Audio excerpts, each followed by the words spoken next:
Dave Sinardel, bonjour.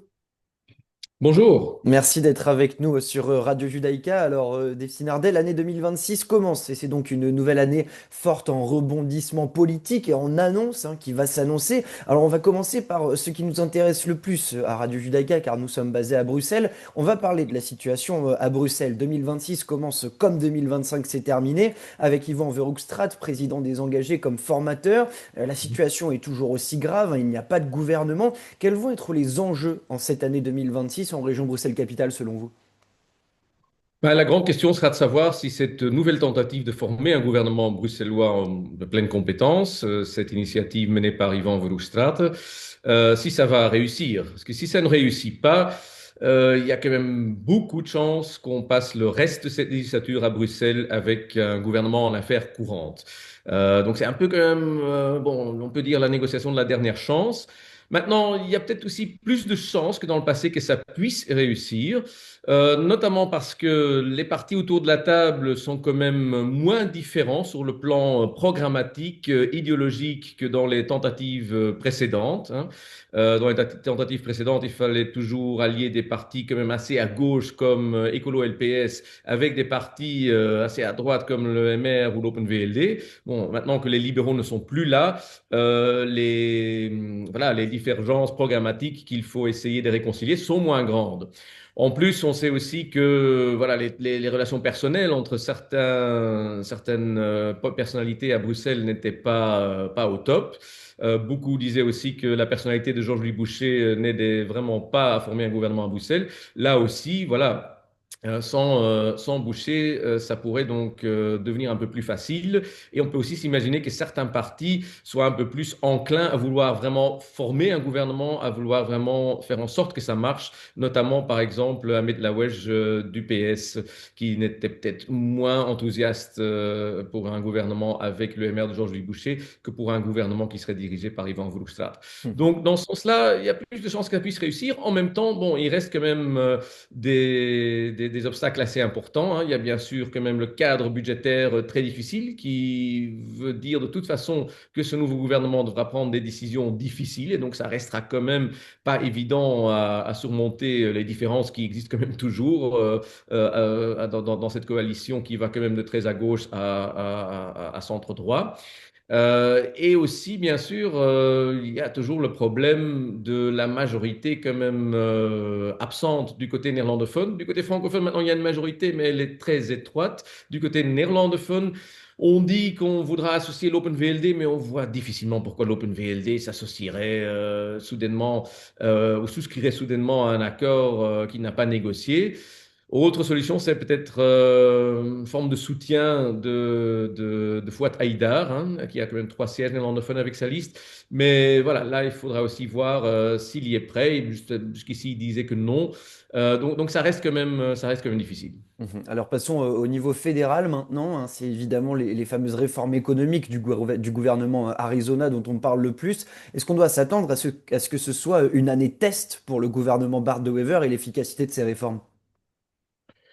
Oui, c'est certainement une année test. Bon, il faut dire que l'année précédente, le gouvernement de Wever a quand même déjà réussi à mettre en œuvre, ou en tout cas à voter beaucoup de réformes, hein. Déjà, l'accord de gouvernement qui avait été conclu il y a presque un an contenait déjà beaucoup de réformes, hein. C'est vraiment un gouvernement qui veut beaucoup réformer.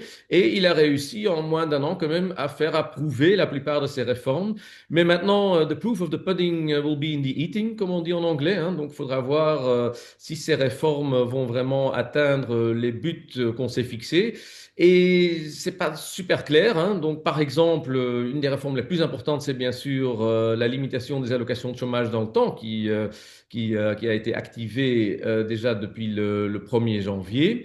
Je trouve assez déconcertant que finalement, il y a, que je sache, aucune étude qui, oui, qui peut vraiment nous aider à comprendre ce qui va arriver avec toutes ces personnes qui ne recevront plus d'allocation de chômage. On se réfère toujours à une étude qui a été faite, mais qui réfère à déjà une période d'il y a 10-15 ans et qui concernait qu'un groupe très spécifique, c'était les jeunes sans emploi. Et on se base là-dessus pour dire probablement un tiers va retrouver du travail, un autre tiers va aller au CPAS et encore un autre tiers va simplement disparaître parce qu'ils ont d'autres moyens d'existence. Mais donc voilà, c'est quand même très peu sûr que cette étude qui est déjà ancienne et qui concernait qu'un groupe un sous-groupe très spécifique, que cette étude est vraiment fiable pour prédire ce qui va se passer maintenant. Donc c'est pas clair du tout. Est-ce qu'effectivement on va réussir à activer ces personnes?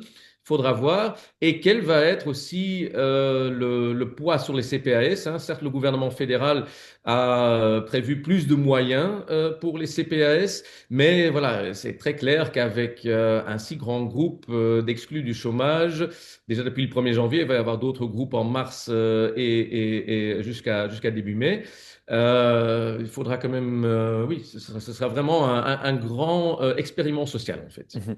Depuis l'arrivée du gouvernement Arizona, l'un des ministres qu'on a le plus entendu, c'est le ministre de la Défense, hein, Theo Franken, et lui, il martèle, hein, il continue à marteler que les Belges vont devoir se serrer la ceinture pour renforcer le fameux effort de défense. Ça va encore continuer cette année, en plus avec le contexte géopolitique que l'on connaît.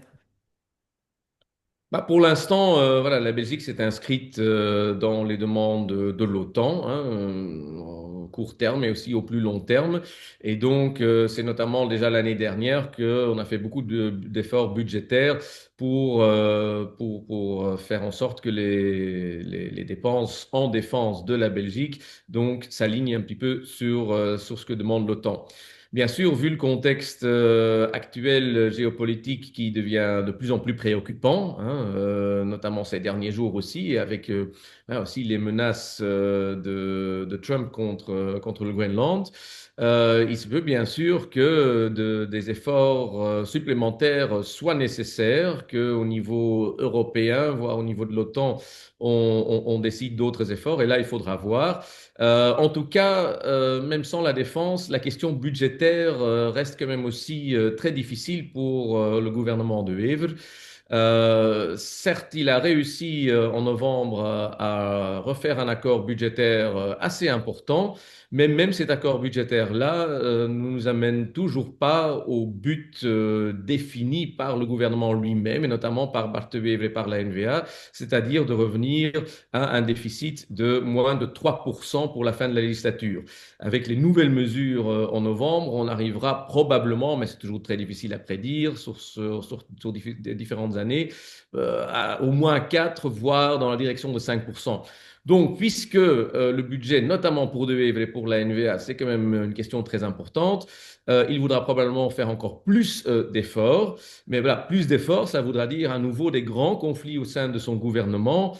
Déjà, et surtout depuis les derniers sondages où tant Vorat que le MR ne sont pas vraiment en bonne santé, hein.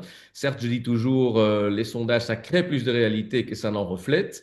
Mais voilà, ces réalités sont donc aussi créées, notamment au sein de Vorat et au sein du MR. Et donc, ces deux partis sont quand même peut-être un peu nerveux, vont plus vouloir faire trop de concessions. Et justement, c'est les deux parties avec voilà, les visions budgétaires et socio-économiques souvent quand même les plus opposées. Donc voilà, le scénario qu'on a déjà vu se dérouler plusieurs fois, tant pendant la formation du gouvernement, tant pendant la première année du gouvernement, avec des tensions gauche-droite quand même très fortes, risque de se reproduire cette année-ci. Mhm. Pour terminer, on a évoqué le contexte géopolitique mondial, hein. Rappelons-le, la guerre est à nos portes depuis l'invasion russe de l'Ukraine. Et Bardo Wever s'est illustré, hein, il y a quelques semaines maintenant. Il a gagné son bras de fer avec l'Union européenne autour des avoirs russes gelés en Belgique. Quel avenir justement pour notre pays et pour notre Premier ministre sur la scène internationale? Mhm. Ben, on peut dire que Bart de Wever a quand même aussi réussi non seulement voilà, à former un gouvernement belge et à engranger différentes réformes, donc certains diront voilà, il s'est quand même un peu mué en homme d'État belge, mais en même temps, dans cette première année comme Premier ministre belge, il s'est aussi un peu mué en homme d'État européen, dans le sens où il est quand même maintenant très présent et très connu sur la scène européenne.